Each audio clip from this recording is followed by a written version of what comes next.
আপনি যতই ভালো করে থাকেন চলেন বলেন না কেন,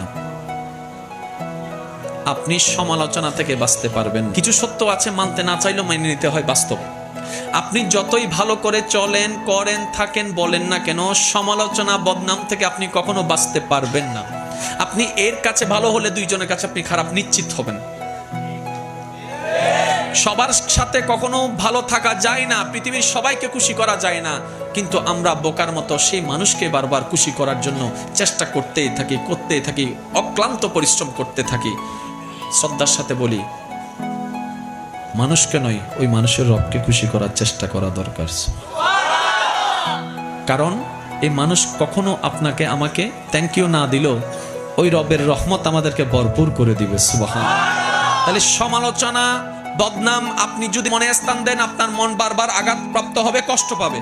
তাহলে যেই জিনিস আমাকে বারবার আঘাত দিবে সেটা আমার রাখার দরকার নাই। সেজন্য সবাইকে শুধু ক্ষমা করতেই থাকবেন। মনে রাখবেন, যে ক্ষমা যত বেশি করতে থাকে তে তত বেশি সুখে শান্তিতে থাকতে পারে। সুবহানাল্লাহ।